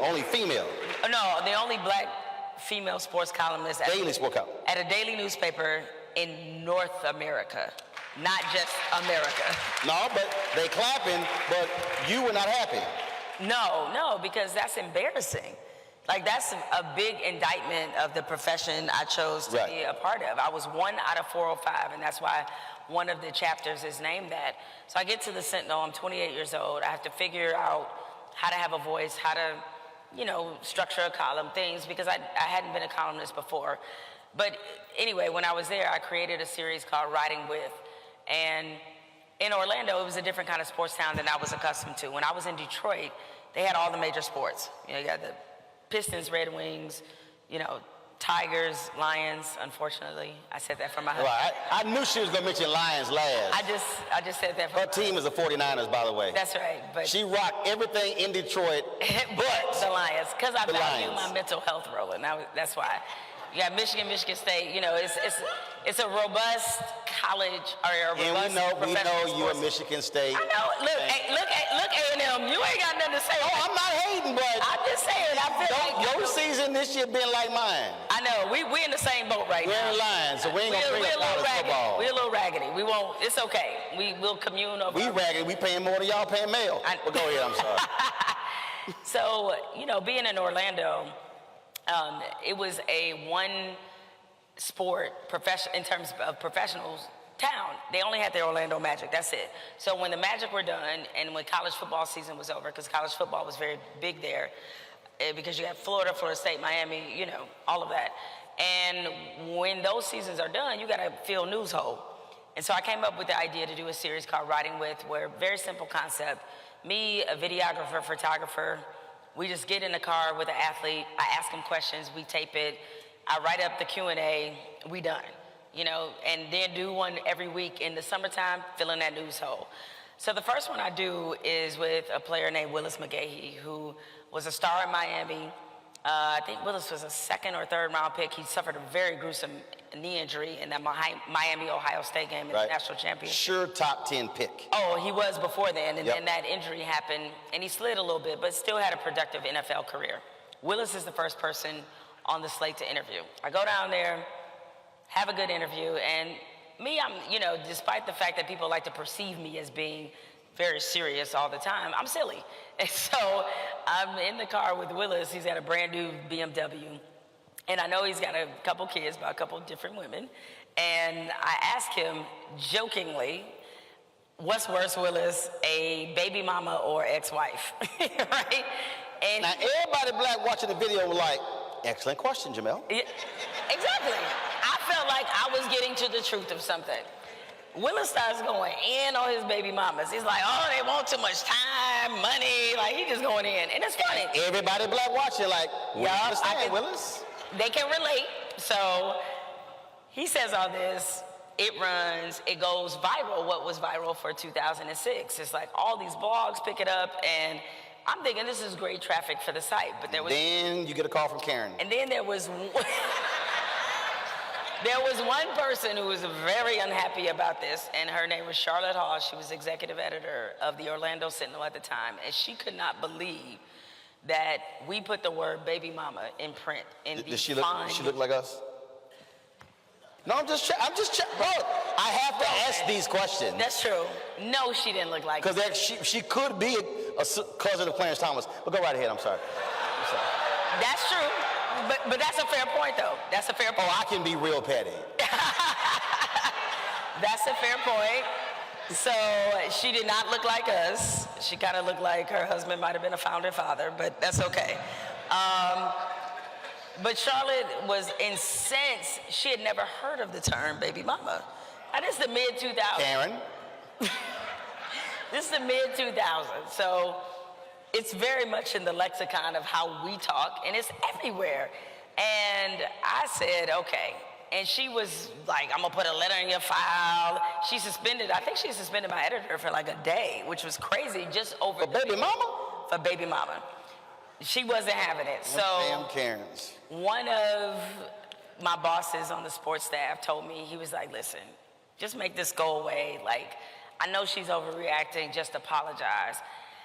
I did not want to apologize, but I also like to eat. So I said, I will do this, but as soon as I did it, I just didn't feel good. I didn't feel right about it. And I was thinking to myself at the time, I will never again apologize for something I know I'm right about. And here's the kicker. The kicker is there was a black executive at ESPN who saw the story, because it went viral. And that same black executive, who happened to know a friend of mine, set up a meeting for me. He asked our mutual friend, which I didn't even know we had. He asked to set up a dinner meeting in Orlando, because he's like, I want to meet the young woman who wrote that, because then I was young. And so he set up the meeting. He was like, we have a sports columnist opening at ESPN.com, because there's a guy named Skip Bayless who's leaving his column writing responsibilities, and he's gonna be television just full-time, that's it, and I'd love to bring in your voice. So what is the lesson in this? Is that one Karen's objection can lead to a come up, is what I'm saying. So I got the job, and baby mama is how I wound up at ESPN. So how did you leave? So it was funny because I know how. Listen, Roland, you would have been. I would have been like. You probably would have been like, Karen, let me holler at you. it'd have been real. Oh, I know. Real bad. Baby mamas in the all studio. It would have been. Let's. I was like, Roland, I know how you get. You gotta understand. You would have been stepping outside this one. I resigned a job on Juneteenth and left on July 4th. Yes, I did. I was like, freedom! Why are you like this? Why are you like this? It lined up perfect. It lined up perfectly. No, I didn't leave quite like that. But here's the funny thing. another story that I tell in there. So I go off to interview, and I believe in keeping it 100. So I told my bosses, I was like, hey, just so y'all know, I'm going off to interview at ESPN. So I go off to Bristol. While I'm there, the news breaks, and this is how I knew ESPN was a totally different world than what I was accustomed to. The news breaks on a sports media blog that I'm interviewing, that I had agreed to go to ESPN, and I was making $200,000 a year. I was like, that's news to me. Like, what is happening? Wow. While I was interviewing, that literally happened. And my manager at the time is calling me like, what is this story? And I was like, I have no idea. I don't know, I'm still Some op has leaked the story, but it is what it is. But, long story short, I did not make $200,000 a year, by the way, much less than that. But my bosses, they understood that ESPN was the current and the future. Nobody expected me to stay at the Sentinel.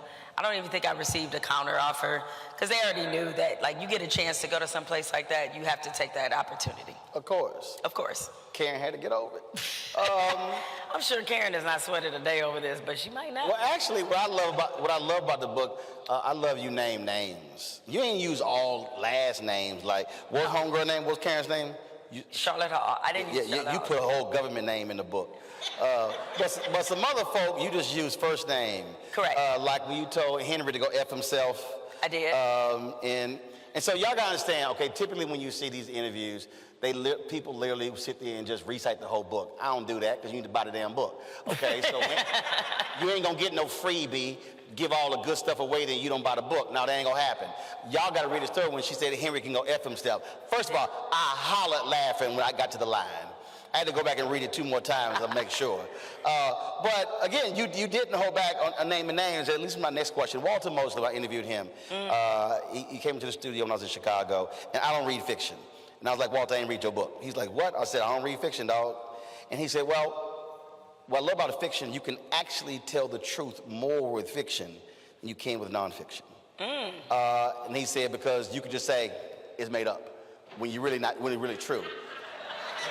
He did. So when you were writing this, how did you, because you're very open about a whole bunch of stuff dealing with you, a lot of stuff with your mama and your grandmother. Yep. So how did you not self-censor? Or were there some things where you said, yeah, I'll put a lot, I can't put this? I pulled a couple punches. And the reason I did is because the thing about when you write a memoir and you're naming real people, though in this case, like you mentioned Henry, and then when I talked about my abortion, I purposely did not name, I gave him a different name. Because the one thing I wanted to be very careful and intentional about is, like, I'm not gonna tell someone else's story, especially if I don't know if they've actually told this story, right? And so, Henry, just so you all know, and I don't want to give away too much, as Roland said, because buy the book and read the book, but Henry was a married man that my mother was having a relationship with. And I don't know if he's still married or whatever.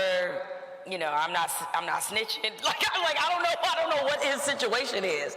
All I know is Except she said it was Henry who owned a bunch of buildings, who was a former professional football player. I was like, it's a lot damn, of people that own some buildings. Like, you unmasked like a mother. You never know, right? It was like he out there taking credit for me. You were like, oh, hell no. Well, the one thing I did tell about how awkward it was is when one of his relatives reached out to me on Facebook, and I was like, your dad clearly has not, oh dang, I said who it was. I mean, anyway, they clearly have not said how they know me, but okay, anyway. It's a story for Bravo, right? I say all this to say is that the difference with a memoir is that you're writing about real people, and you have to think about what do these relationships look like after this book is done. Right.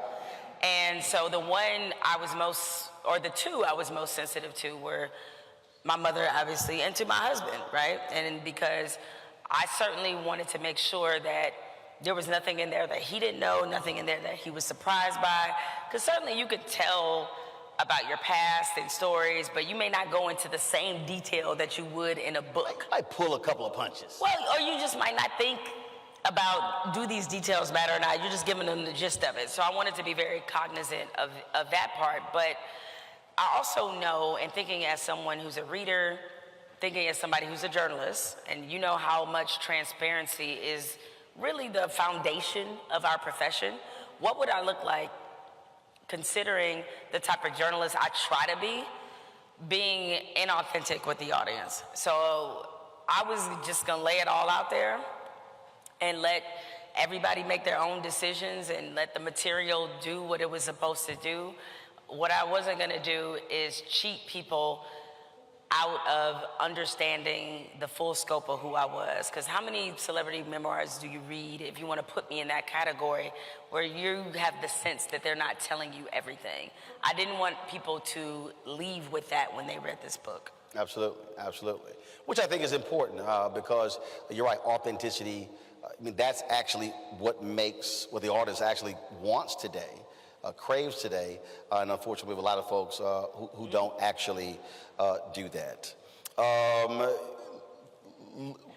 Looking at the things that you did talk about and growing up, how you grew up, you know, moving different places, what your mother experienced as well, you really deal with that trauma and that pain and how it still is present today, and how a lot of folk don't take the time to really sit down and go through, okay, what did I actually go through and how is that having an impact on me today? Talk about why that is so critical, to understand your past, have a better understanding of who you are in the present and how you can be a better person in the future.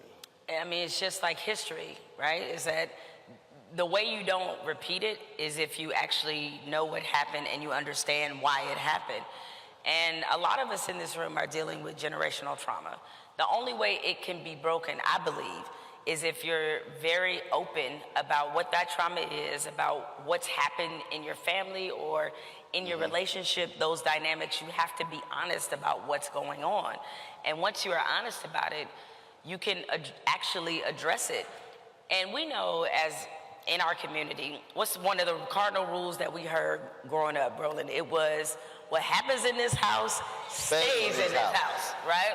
Sometimes, actually not even sometimes, a lot of times, it's not good for it to stay in the house.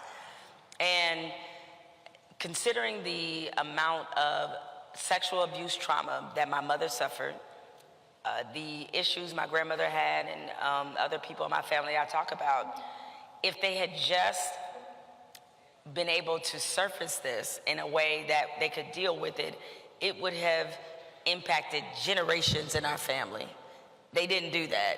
And because of that, there was a scar and a through line that went from my grandmother to my mother right to me because of the inability to address these horrors that happened. Like I met a woman one day and her mother was on her deathbed and her mother told her that she had dealt with depression her whole life. And her daughter was like, why in the hell didn't you say anything? She says, here I am in my 50s, and I've been dealing with this crap my entire life, and you never said a word. And she said, well, I just kept it to myself. And she said, all of these years, I've been trying to figure out what is wrong with me. And she was angry.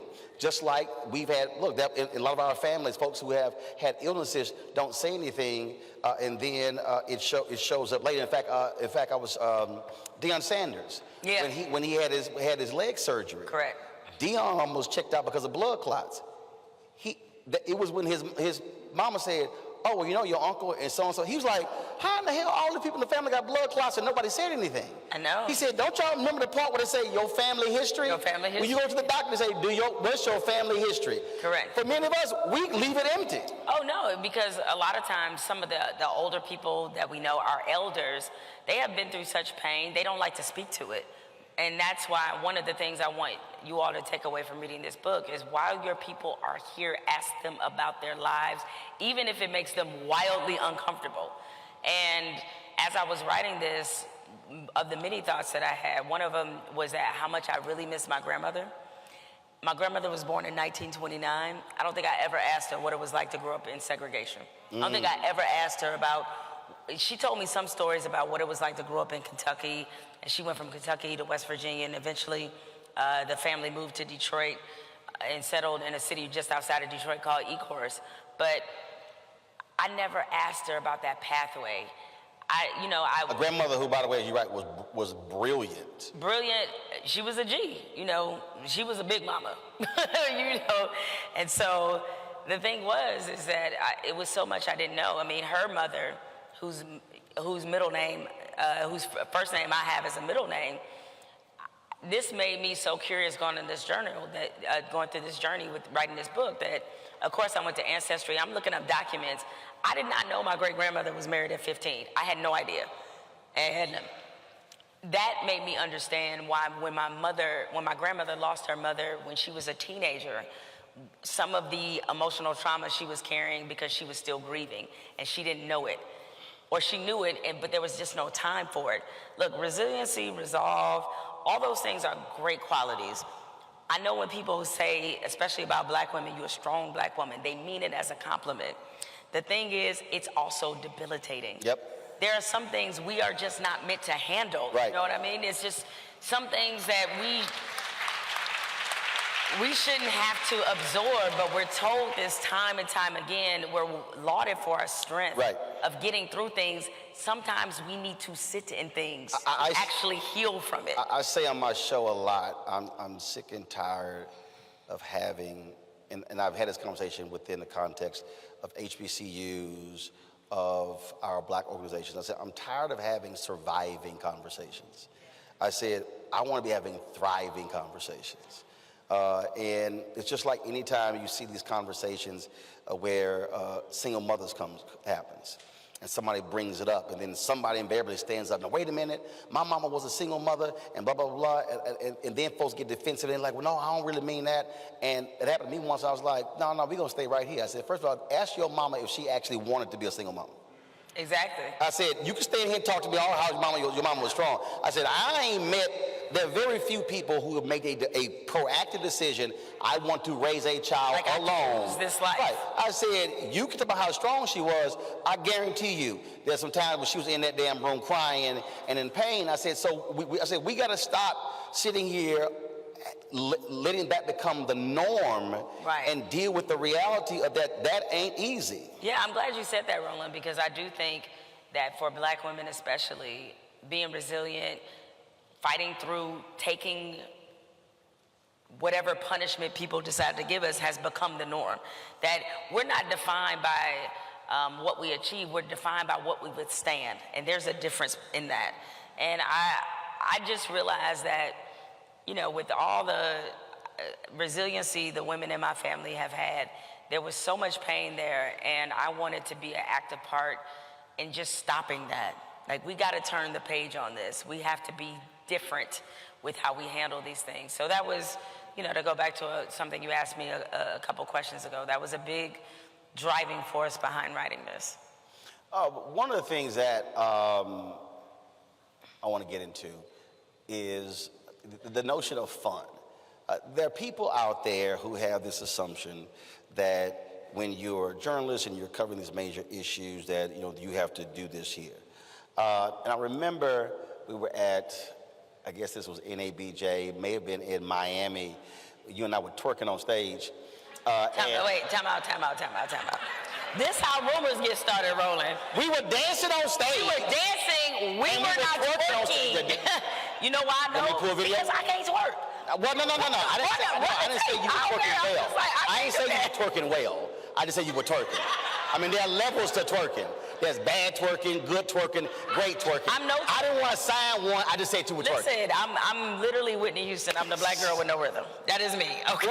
So we're sitting there dancing, and folks were sitting there tripping on social media, and I was like, yo, you do understand it's called hashtag live life love it. People act as if you have to be just locked in this persona that you cannot have fun. I keep telling y'all, you got one life. You got to live this thing. Yeah. It ain't all work. No, well, actually, I thought what you were going to say is 2018 NABJ when I was Journalist of the Year. By the way, an award Roland won before and he's one of the OGs of NABJ. And so I remember us being on stage in Detroit as well. Roland, you always on stage. That's what the common denominator is. Hey, look. Everybody ain't got swagger. Some folk got to be on stage. Some people got to be down there. if Roland is on the stage at NABJ, you know the party is really jumping. And so we had a blast. But you know, I've told people this before, is that I know people have seen me in a very serious light. They are looking at, you know, the Donald Trump thing and all that other kind of stuff. But I'm like, I mean, I like to have fun. Like, turn up. I like to turn up. Like, I do a lot of the same things that a lot of other people do. But it's an important part of a release for a profession where we're constantly bombarded with sometimes the most terrifying information that we have to put into context for people. So you asked, so when I was just on your podcast, and you asked me this question, so I want you to speak to this, and that is when, in fact, it was one of the questions, too, that came here. When young journalists come up to you, and I want you to answer, you already know what my answer was on your podcast. I don't know when it's going to air, but I just went in. When young folks, young journalists come up to you and they say, Jemele, I want to do what you do. How do you respond to it? Roland, you had an amazing answer. And when they asked me that, I said, well, there's already one me. You need to be the best you. You don't need, and sometimes what happens too is that young journalists, understandably so, they're impressed by the platform you have, by the spotlight you've been able to get, and that's, you know, part of the journey. But I also tell them that, you know, I love this job now just as much as I did when I was working for the Lansing State Journal and making $30 Sustained. per story. Like, that's what it is. It's like, if you are only in journalism, especially for the things it can give you, you're going to be heartbroken fast. Yeah, you ain't going to, that's not going to work. That was a Kobe Bryant video that was posted recently, I reposted it, where he talked about love.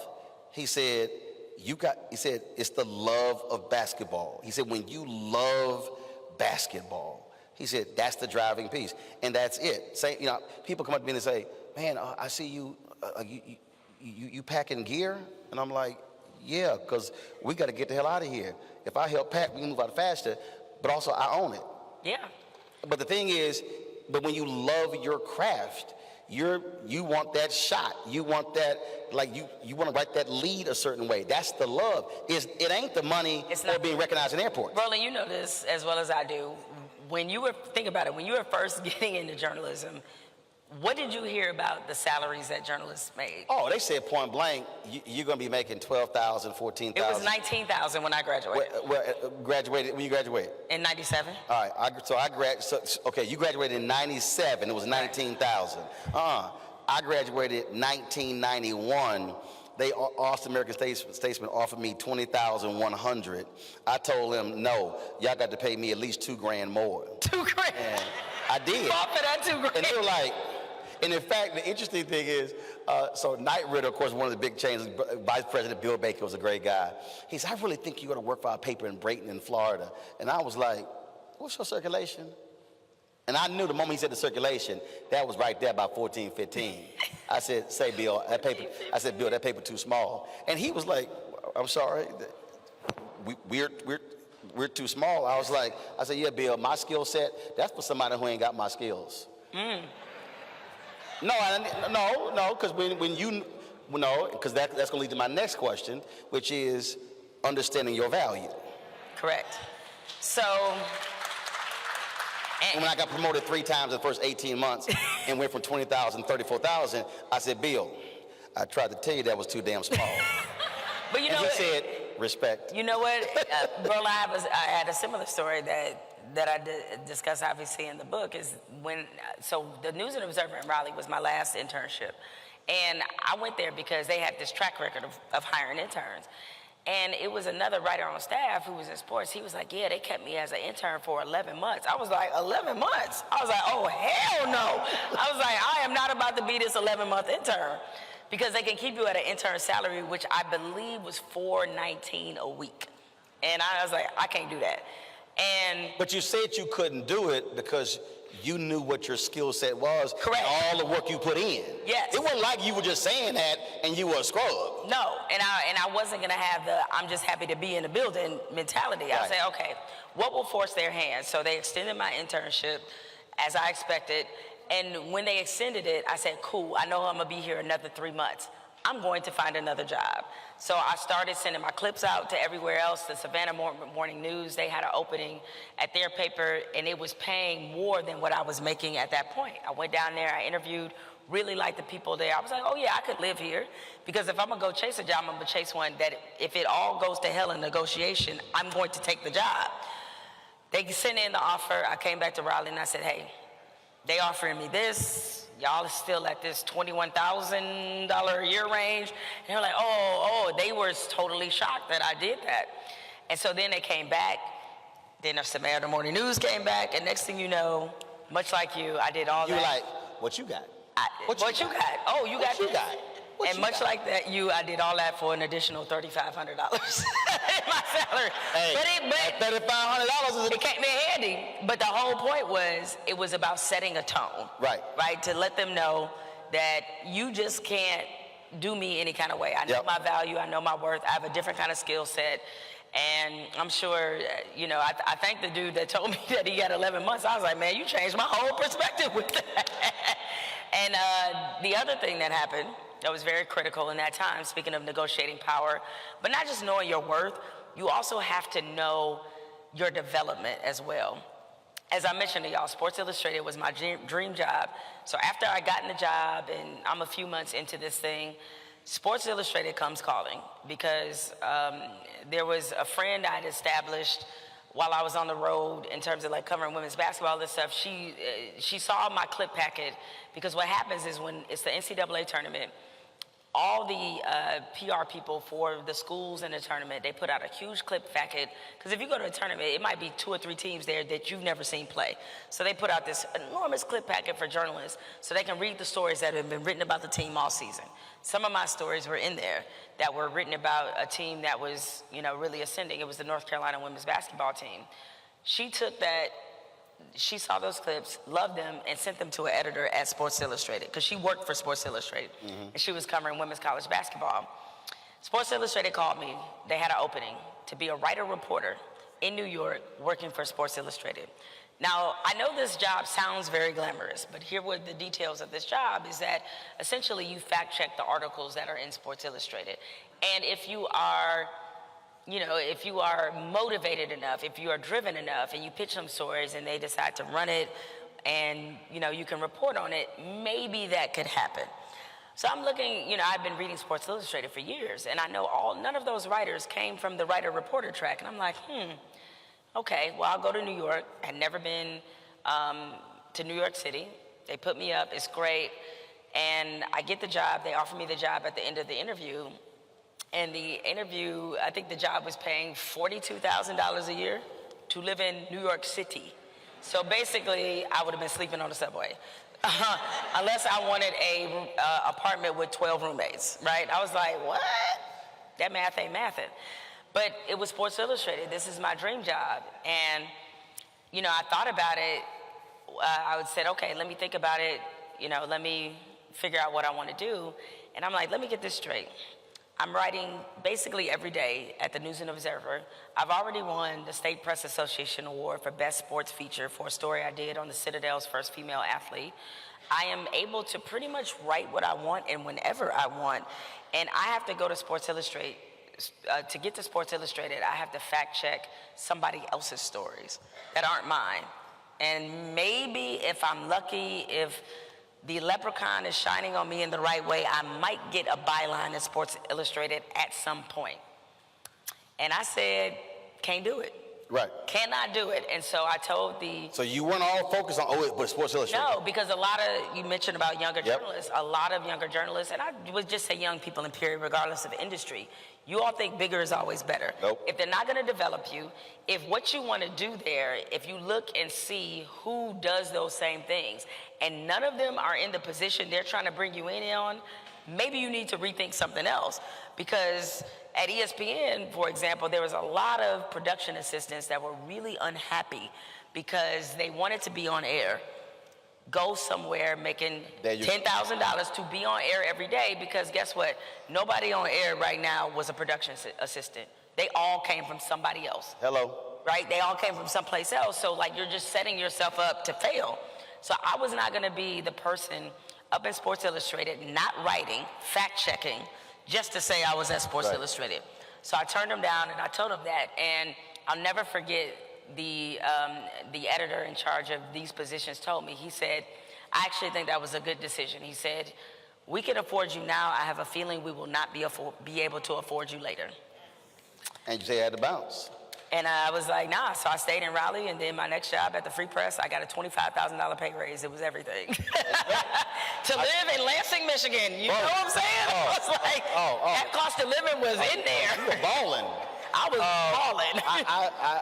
I do love being petty. Oh, here we go. No. I love when there's somebody in your past who said you would not accomplish certain things, you wouldn't go so many places. You know, and I have no problem reminding those folks of that. I mean, I did hit a couple of people when I got into the NABJ Hall of Fame in December, and then Saturday when I go into the Side Professional Journalist Hall of Fame, I've hit some folk like... Remember when you said... No, I'm being real petty. So for you, but also it's a driving thing. If you want to understand the king of petty, watch Michael Jordan's Hall of Fame speech. Oh, yeah. People were mad. I was like, that's the kind of speech I'm talking about giving. So for you, is there one or two folk in your life where when you look at the stuff you're doing now with your podcast in the Atlantic and producing other stuff you're doing with LeBron, all different things, you sitting there going, I told you. So, I mean, here's the thing. There's going to be people like that littered throughout your career, but there are a couple people that, you know, I know that especially when I got my columnist job in Orlando, that they really hated on me and hated on me to my boss on top of that. They didn't even work at the Orlando Sentinel. But I'm a deeper level than petty because then the extra petty part of me can't even give you the acknowledgement that you did that. Because I know it would be oxygen to them, and I can't do it. So I want them breathing. You're like, I want them breathing the hate. I want them breathing. I was like, I can't do it though, Roland. It's like, my spirit will never let me platform somebody who just ain't important to me. They're just not important. Oh no, they're not important. Yeah. You know, I'm gonna tell you off air. When I tell you off air who it is, see, you gonna fall out. She nice. She nice. I named every time I do something in my career, I want Jeff Braun watching. He named the first and the last. Roland, do you know his middle name? I mean, Jeff Braun was the news director at KBTX in Bryan College Station, Texas, and I was an intern, and they had a weekend sports anchor job open up. And remember, I went to communications high school, so I'm already far above. Straight up, one of his friends came to me and said, he will not hire black men. Came to me and told me that. I was like, ain't no hell I'm staying here. And as a matter of fact, when I was on the team covering the Republican National Convention, the Austin American Statesman, was only out of college 7 months, I ran into him. Like, what up, Jeff? Oh, bro, what you doing here? Covering the Republican National Convention. Just graduated. So every time something happens, Jeff Braun. B-R-A-U-N. And then give the spelling. Working in Dallas. But do know this. See, you put first names. When Roland writing his memoir, I'm putting middle names, last names, date of birth. This the address. This way you can find them. But here's the thing. You know, I'm definitely one of those keep that same energy, right? So trust me when I tell you, if I saw this person in public, Roland, keep your location on because I might need bail money. Oh, ain't no problem. Just know that. If I see them in person, ain't no problem. It is on. Like, I'm waiting for the confrontation. You got to text me. I'm going to text you. I'll be like, Roland, it's about to go down. Have your TMZ. wallet. Follow Jemele at all times. I'll do a special from jail for Roland Martin Unfiltered. Oh, absolutely. Don't worry about it. I know enough attorney generals and DAs. You ain't going to be spending no time in jail. So your people got to have your back. That's it. Unfortunately, y'all, all they gave us was an hour. Time is up. You should get Jemele Hill's book, Uphill. It's absolutely a fascinating book. It is an easy read. And let me say, now some of y'all might, oh my God, easy read means in our business, writing is about rhythm. And when you read, you should be thinking the same way with music. And so when you're reading a book, it's just flowing. And so you can just go from one page to the next. You can knock it out in 2 or 3 days because it flows like that. And so other books like Staccato, you like, this is giving me a headache. I read a Peggy Noonan book. It took me about 3 years to finish that book. And by the way, I would say the same about Roland's book, Wife Here, because when I had you on the podcast, I mean, I probably read that in maybe 2.5 days. Like, it was a very good read, very to the point, and most importantly now, as we are thinking about pretty much our democracy dying right in front of us, it's a very important and crucial Absolutely, and so... I want to give your book a shout-out, too. So I'm just saying, you know, Pratt, y'all can call a brother back to come back. Eddie, I mean, you got a little pull. I'm just saying, Eddie, it's your lecture series. You gave him the money, Eddie. Oh, I ain't got a problem. Just go ahead and put it out there. I think the audience has figured it out. Yeah, I think we figured it out there. So, all right, y'all, that is it. Put your hands together for Jemele Hill. Thank you. You a fool, Roland. And of course, we were live streaming this on the Black Star Network. So all the folks who are watching the network, we appreciate it. Y'all get the book as well. Available at all bookstores. And then if you run into Jemele, she can sign your book, and hopefully she'll have that person who was tripping on her. Y'all can get that good video. Thanks a lot. I'll see y'all tomorrow.